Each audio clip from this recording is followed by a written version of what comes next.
नमस्कार साथियों, कैसे हैं आप सभी लोग। आप सभी का स्वागत है इस प्यारे से सेशन में जिसके अंदर हम लोग मेंसुरेशन के जो फॉर्मूलाज हैं बच्चे को याद करने में बहुत दिक्कत आती है। और बड़ी बात ये होती है कि उसको उसका बनने का तरीका नहीं पता होता, इसलिए वो भूल जाता है। तो मैं कोशिश करूंगा इस छोटे से सेशन के अंदर मैं आप लोगों को मेंसुरेशन के सारे फॉर्मूले रिकॉल करवा पाऊं, याद करवा पाऊं, या जिसने भी अभी तक याद नहीं किए हैं तो इस एक छोटे से वीडियो से उसको सारे के सारे फॉर्मूले याद हो जाएं। ठीक है। अब अपने बात करें अगर मेंसुरेशन की, तो बच्चा मेंसुरेशन यानी कि क्षेत्रमिति, मेंसुरेशन यानी कि क्षेत्रमिति।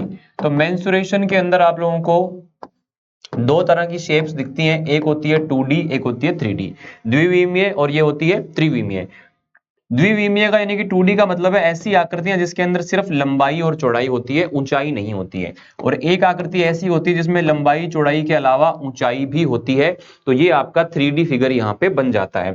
अब मेरी बात को ध्यान से समझना, 2D और 3D आपको अलग अलग प्रकार से यहाँ पे अलग अलग आकृतियां मिलती हैं। सबसे पहले मैं बात करता हूँ 2D फिगर्स के बारे में। अगर 2D फिगर की बात की जाए तो सबसे पहले बात की जाए एक बेसिक सी आकृति जिसको कहा जाता है रेक्टेंगल यानी कि आयत। ठीक है, आयत यानी कि रेक्टेंगल। अब रेक्टेंगल का क्या क्या इसके अंदर फॉर्मूला आपको याद करने हैं। सबसे पहले तो रेक्टेंगल क्या होता है, देखो आपको फॉर्मूले के साथ साथ में उसकी शेप कैसे बनती है, क्या क्या उसके एंगल होते हैं, वो सारी चीजें पता होनी चाहिए, तभी सारे क्वेश्चन हो पाते हैं। बेसिक अगर नहीं पता आकृति का तो सिर्फ फॉर्मूला याद करने से सवाल नहीं होगा, इस बात को आप लोग ध्यान रखिएगा। जैसे ये आयत है, ये लंबाई है और ये चौड़ाई है। ठीक है, और ये इस आयत का विकिरण है जिसको डायगोनल कहा जाता है। अगर मैं बात करूं आयत के क्षेत्रफल की यानी कि एरिया की, तो वो हो जाता है मेरे भाई L गुणा में B यानी कि लंबाई गुणा में चौड़ाई।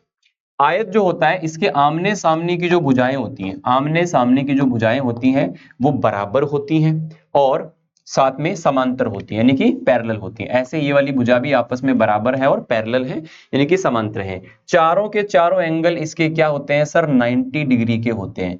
अब मैं आप लोगों से एक छोटी सी चीज पूछूं, क्या ये जो एंगल है ये 45 डिग्री का होता है क्या?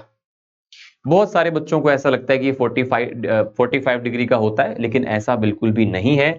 ये जरूरी नहीं है कि आपका 45 डिग्री का ही होगा, क्योंकि अगर मान लो मैं कोई ऐसा आयत बनाऊं, मैं मान लो कोई ऐसा आयत बनाऊं और इसका अगर मैं विकिरण बनाऊं तो कुछ इस तरह का विकिरण बनेगा, तो आप ये देख पा रहे हो कि ये दोनों एंगल कभी भी बराबर नहीं हो पा रहे हैं। तो इसलिए 45 डिग्री फिक्स नहीं है, इस चीज का ध्यान रखना।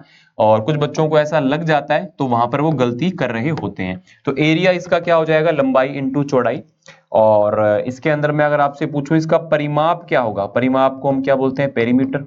परिमाप का मतलब होता है पूरा चक्कर, जैसे ये L है तो ये भी L होगा, ये B है तो ये भी B होगा। तो यहाँ पर 2 बार L आ जाएगा और 2 बार यहाँ पर B आ जाएगा, ये बनेगा। इसके बाद बात करें इसके विकिरण की यानी कि डायगोनल की। इसका जो डायगोनल है, इसका जो विकिरण है वो क्या हो जाता है, यहाँ पे आप देखेंगे तो ये एक राइट एंगल ट्राइंगल बन गया, क्योंकि ये 90 डिग्री है तो आपके पास में ये एक 90 डिग्री का एंगल बन गया, जिसे आप राइट एंगल ट्राइंगल कहते हैं। और राइट एंगल ट्राइंगल में क्या होता है, हाइपोटेनस का स्क्वायर यानी कि उसके विकिरण का स्क्वायर या कर्ण का स्क्वायर जो होता है वो आधार और लंब के स्क्वायर के बराबर होता है। तो इस तरह से इसका फॉर्मूला ये बन जाता है। तो डायगोनल का फॉर्मूला हो जाता है रूट में L square plus B square. तो इतने फॉर्मूले बेसिकली आपको पता होने चाहिए। और इसमें रेक्टेंगल का जो क्वेश्चन आता है ना, इसमें आपको ट्रिपलेट जरूर याद होनी चाहिए। ट्रिपलेट होता है किसी समकोण त्रिभुज के जो तीनों के तीनों जो भुजाएं होती है ना, इनका जो मान होता है उसको ट्रिपलेट। जैसे मान लो ये 3 है, ये 4 है, तो ये 5 हो गया, तो ये एक ट्रिपलेट आपका हो जाता है। ठीक है, बाकी जब मैं आपको समकोण त्रिभुज के अंदर समझाऊंगा तो उसमें मैं आपको ट्रिपलेट्स बता दूंगा। इसके बाद हम बात करते हैं नेक्स्ट आकृति की, जो है आप लोगों का वर्ग। वर्ग यानी कि स्क्वायर। वर्ग यानी कि स्क्वायर। स्क्वायर क्या होता है, एक ऐसी शेप होती है जिसकी चारों साइड्स बराबर होती हैं। शेप्स जिसकी चारों साइड क्या होती हैं, बराबर होती हैं। चारों साइड क्या होती हैं, बराबर होती हैं। और इसका डायगोनल यहां पर ये हो गया। ठीक है, अब इसके जो दोनों डायगोनल हैं बराबर होते हैं, बराबर उसमें भी होते हैं, आयत में भी। इसके सारे एंगल जो है वो 90 डिग्री होते हैं, चारों एंगल। अब मजे की बात यह है कि इसके जो ये वाला पार्ट है जो उसमें मैंने आपको बताया था, ये एंगल आपको हमेशा और हमेशा 45 डिग्री ही मिलेगा, ये चीज ध्यान रखना। और इसके जो ये दोनों विकिरण हैं ये आपस में 90 डिग्री पर काटते हैं, ये भी आप ध्यान रखिएगा। अगर मैं इसके एरिया की बात करूं, क्षेत्रफल की बात करूं, तो वो क्या हो जाता है, साइड का स्क्वायर यानी कि भुजा की स्क्वायर। अगर मैं इसके पेरीमीटर यानी कि परिमाप की बात करूं, तो परिमाप होता है पूरा का पूरा एक चक्कर, तो पूरा चक्कर लगाओगे तो 4 बार ए आएगा, ये हो गया। और इसके बाद में अगर मैं इसके डायगोनल की यानी कि इसके विकिरण की बात करूं, तो वो क्या हो जाएगा, a√2। जैसा आपने अभी अभी उसमें देखा था पिछले क्वेश्चन में, उसमें एक राइट एंगल बना था ना, तो ऐसे यहाँ पे भी राइट एंगल बनता है। राइट एंगल बनेगा तो ये a हो जाएगा, ये आप लोगों का a हो जाएगा। तो इसके हिसाब से a² + a² करोगे तो आपके पास विकिरण क्या बनेगा, a√2। इसके अलावा जो आपका एरिया निकालने का एक और फॉर्मूला होता है डायगोनल का स्क्वायर बाई 2। कई बार आपको डायगोनल दिया जाता है, उससे फिर आप साइड निकालते हो, फिर आप एरिया निकालते हो। आप डायरेक्टली डायगोनल से इसके विकिरण से इसका क्षेत्रफल निकाल सकते हो, डायगोनल का स्क्वायर बटे में 2। उम्मीद करता हूं इतनी बात आपको समझ में आ गई होगी, इतनी कहानी पता चली होगी। तो स्क्वायर और वर्ग को करने के बाद में अपने चलते हैं नेक्स्ट आकृति के ऊपर, जो है अपना ट्रायंगल। 2D के अंदर सबसे ज्यादा क्वेश्चन बनते हैं ट्रायंगल से। ट्रायंगल का मतलब क्या होता है सर, त्रिभुज होता है। ट्रायंगल का मतलब हो गया त्रिभुज। अब त्रिभुज जो है वो कई प्रकार के होते हैं। सबसे पहले एक नॉर्मल फ्री स्टाइल, मतलब कोई इसमें नाम हमको नहीं पता इसका, सिर्फ हमको 2 साइड पता है और इनके बीच का एंगल पता है, थीटा। तो इसका क्षेत्रफल होता है 1/2 AB sin थीटा। बात समझ में आ रही है, 1/2 AB sin थीटा। अच्छा, आपको कभी भी एक त्रिभुज के अंदर आधार पता हो और ऊंचाई पता हो, आपको त्रिभुज का आधार पता हो और ऊंचाई पता हो, तो उसका क्षेत्रफल कैसे निकलेगा, इस चीज को ध्यान रखेंगे। 1/2 आधार गुणा में ऊंचाई। ऊंचाई का मतलब होता है कि जो नीचे वाला बेस होता है ना, उससे सीधी आपको एक लंबाई दी गई हो, उससे एक सीधी ऊंचाई दी गई हो। जैसे मान लो ये जैसे आधार है, ठीक है, और ये मान लो कि पूरा त्रिभुज है, तो आधार से आपको सामने वाला जो शीर्ष है वहां तक की दूरी जो होती है, सीधी दूरी, उसको अपने ऊंचाई बोलते हैं। तो इसके लिए आधार क्या हो जाएगा, बेस तो ये हो जाएगा, और इसकी हाइट ये हो जाएगी। हाइट होती है बेस से सामने वाली शीर्ष की सीधी दूरी, इसको आप बोलते हो हाइट। तो आधार इंटू ऊंचाई हो जाता है। और इसी के अंदर अगर मैं बात करूं तो समकोण त्रिभुज आ जाता है। समकोण त्रिभुज, समकोण त्रिभुज का मतलब क्या हो जाता है, राइट एंगल ट्रायंगल, जिसमें राइट एंगल हो। राइट एंगल का मतलब ये हो गया, जैसे मान लो ये आपका त्रिभुज आ गया, इसमें अगर आपका ये आधार है, ये अगर आपकी ऊंचाई है, तो इसका मतलब तो यही वाला फॉर्मूला इसमें भी लग जाएगा, बिल्कुल लग जाएगा। यही वाला फॉर्मूला इसमें भी लग जाएगा, तो ये हो जाएगा 1/2 base into height. 1/2 base into में हाइट, यानी कि आधार गुणा में ऊंचाई। 1/2 आधार गुणा में ऊंचाई। इतनी बात क्लियर हो गई मेरे भाई आप सभी को।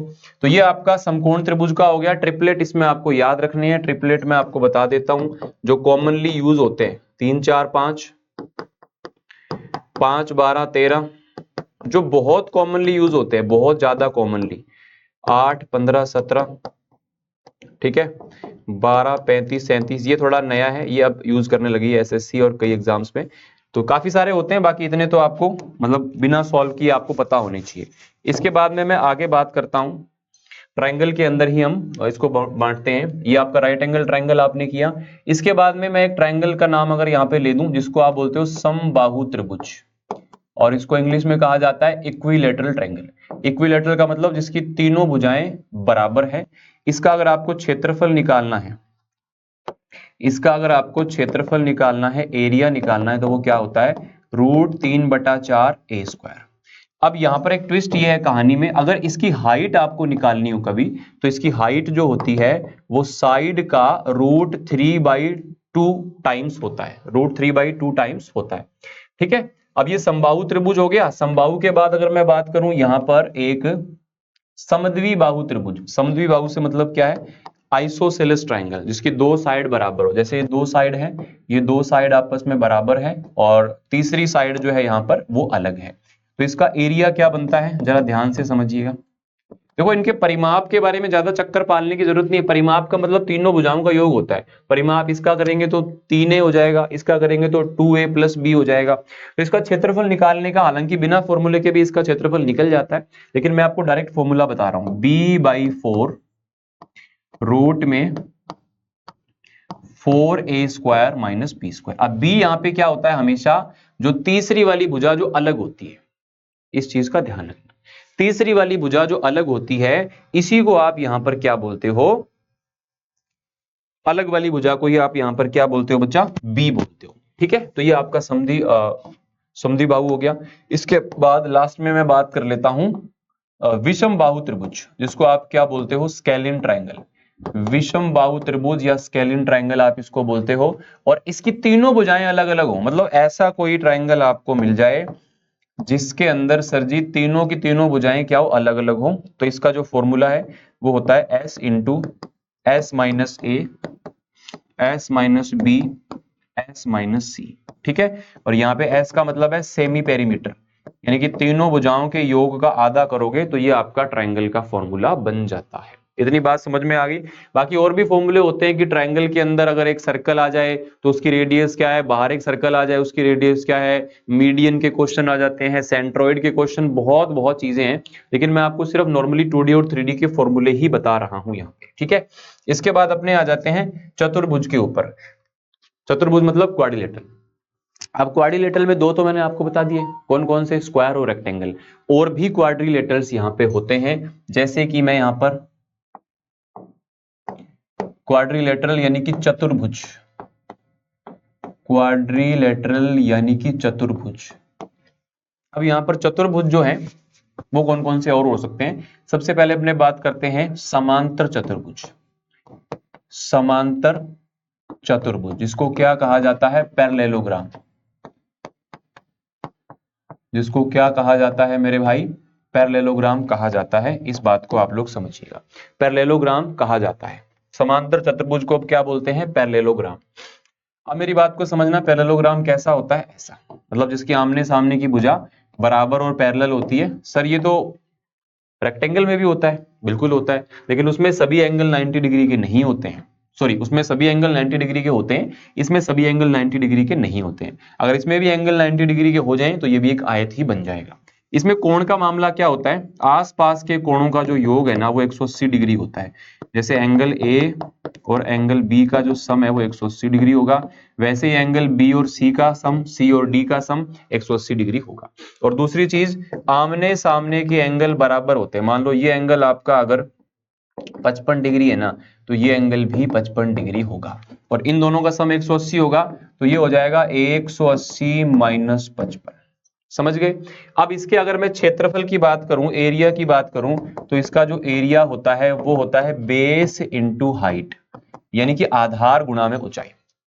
अब मुद्दा ये आता है, गुरुजी आधार कौन सा है इसमें से, आधार कौन सा है। तो ये अगर मान लो आधार आप इसको लेते हो, अगर ये आपका बेस है, अगर ये आपका बेस है, तो इस बेस से सामने वाले शीर्ष की जो सीधी दूरी होगी ना, उसी को आप ऊंचाई बोलोगे। बात समझ में आ गई। बेस और हाइट फिक्स होती, मतलब फिक्स नहीं होती है। इसके हिसाब से मान लो ये अगर बेस है तो सामने वाले से जो सीधी दूरी है ना, ये बेस है तो ये हाइट हो जाएगी। इसलिए बेस इंटू हाइट इसका फिक्स नहीं होता, कोई भी बेस इसका बन सकता है, उसी के हिसाब से इसकी हाइट बन जाएगी। तो ये आपका समांतर चतुर्भुज हो गया। उसके बाद में अपने बात करते हैं समचतुर्भुज की। उसके बाद में हम लोग बात करते हैं समचतुर्भुज की। समचतुर्भुज क्या होता है, ऐसा होता है। समचतुर्भुज क्या होता है, ऐसा होता है। चारों के चारों जो इसके साइड हैं बराबर होते हैं। अब आप कहोगे सर ये तो वर्ग में भी बराबर होते हैं, लेकिन वर्ग में चारों एंगल 90 डिग्री के होते हैं, इसमें चारों एंगल 90 डिग्री के नहीं होते हैं। ठीक है, तो इसके अंदर दो विकिरण होते हैं और दोनों विकिरण की लंबाई अलग अलग होती है। जैसे ये D1 है तो ये D2 है। और इसमें खास बात क्या है, दोनों विकिरण आपस में एक दूसरे को 90 डिग्री पर बराबर बराबर काटते हैं। बराबर बराबर काटते हैं मतलब जैसे ये दोनों हैं बराबर होंगे, ये दोनों भी बराबर बराबर बटेंगे। ठीक है, इसके अगर क्षेत्रफल की बात की जाए तो 1/2 गुणा दोनों विकिरणों का गुणा, ये आप लोगों का समचतुर्भुज का क्षेत्रफल हो जाता है। अगर आप एग्जाम के टाइम में इस वीडियो को देख रहे हैं तो बहुत आपको हेल्प करेगी, क्योंकि आप लोगों को आकृति के साथ साथ में उनका बेसिक फॉर्मेशन भी पता चल रहा है कि कैसे वो बनती है ना। ये आपको पता चल गया कि ये जो है ना, ये आधा है और ये आधा है, ये आधा है और ये आधा है। ठीक है, इस प्रकार से आपका ये बनता है। चलो, इसके बाद में एक और आपका बचता है इसके अंदर क्वाड्रिलेटरल, जिसको हम बोलते हैं समलंब चतुर्भुज। समलंब चतुर्भुज, इंग्लिश में इसको बोला जाता है ट्रेपेजियम। ट्रेपेजियम का मतलब होता है जिसमें एक समांतर भुजाओं का जोड़ा है, एक समांतर भुजाओं का जोड़ा है और दूसरा जो है जोड़ा वो समांतर नहीं होता है। ठीक है, वो समांतर नहीं होता है। जैसे मान लो मैंने आपको बोला कि ये भुजा A है, ये भुजा B है और इन समांतर भुजाओं के बीच की जो दूरी है वो h है, तो इसका जो क्षेत्रफल होगा वो क्या हो जाएगा 1/2 समांतर भुजाओं का योग इनटू इनके बीच की दूरी, इनटू इनके बीच की दूरी। ठीक है, इनटू इनके बीच की दूरी। बात समझ में आ गई? चलो अब इसके बाद में अपने बात करते हैं मेंसुरेशन 3D के ऊपर। 3D में सबसे पहले बात की जाए क्यूबॉइड। क्यूबॉइड का मतलब होता है घनाभ। क्यूबॉइड का मतलब क्या होता है मेरे भाई? घनाभ। अब घनाभ क्या होता है? घनाभ आपको आकृति बताओगे, ऐसी आकृति होती है जिसमें लंबाई चौड़ाई ऊंचाई होती है। अगर इसके वॉल्यूम की आयतन की बात की जाए तो L into B into H है। अगर इसके टोटल सरफेस एरिया की यानी कि संपूर्ण पृष्ठीय क्षेत्रफल की बात की जाए तो वो होता है 2 गुणा में L B plus B H plus H L. अगर इसके विकिरण की बात की जाए, डायगोनल की बात की जाए तो वो क्या होता है मेरे भाई? L square plus B square plus H square, ये इसका विकिरण होता है। इसी के जैसी एक आकृति और होती है जिसको आप बोलते हो क्यूब। क्या बोलते हो? क्यूब, यानी कि घन।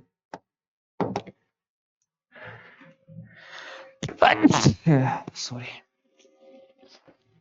क्या होती है इसी की जैसी आकृति? घन।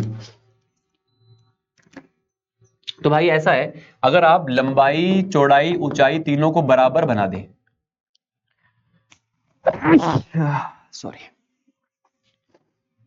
अगर आप इन तीनों को बराबर बना दें, ठीक है ना, अगर ये तीनों चीजें बराबर हो जाएं तो वो घन बन जाएगा।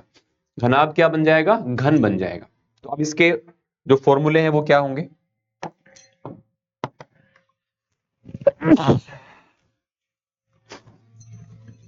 देखो इसके क्या होंगे फॉर्मूले, आप तीनों को रखोगे ए तो ये ए क्यूब हो जाएगा।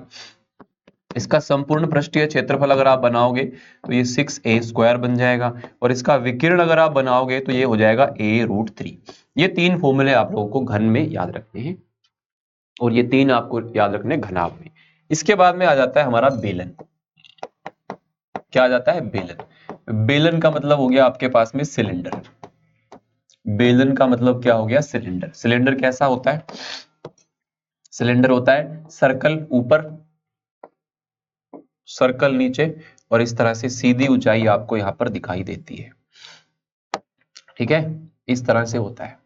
तो ये मान लो इसके आधार की त्रिज्या r है और इसकी जो ऊंचाई है वो h है। तो अगर मैं इसके वॉल्यूम की बात करूं तो क्या हो जाता है? पाई r स्क्वायर h, है ना, वॉल्यूम यानी कि आयतन।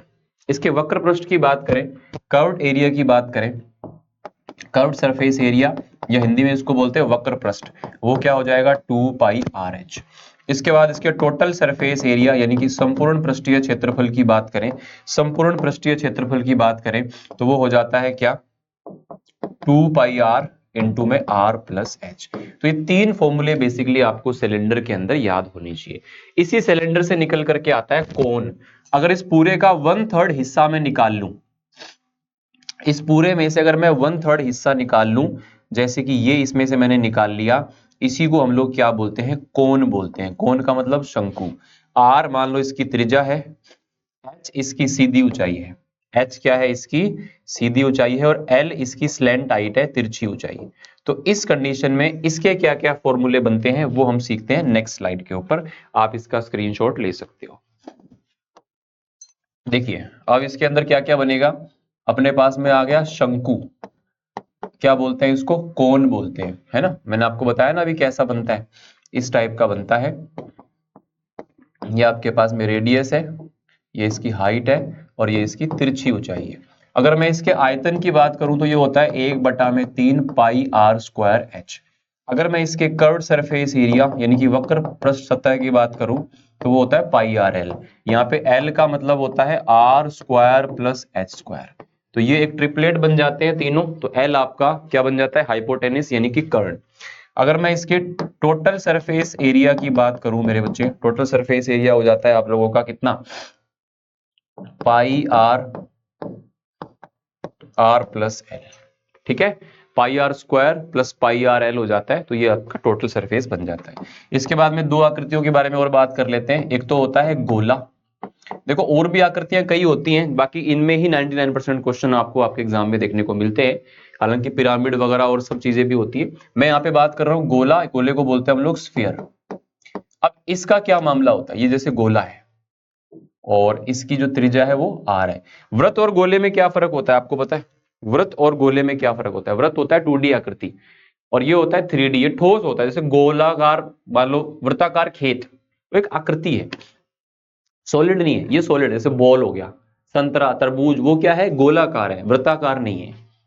तो अगर मान लो इसके मैं आयतन की बात करूं तो वो होता है 4/3 पाई आर क्यूब। इसके अगर मैं कर्व्ड सरफेस एरिया की बात करूं या टोटल सरफेस एरिया की बात करूं, दोनों एक ही होते हैं और वो होता है 4 पाई आर स्क्वायर। अगर मैं इसको बीच में से इस तरह से काट दूं तो मुझे ये आधा गोला मिलता है।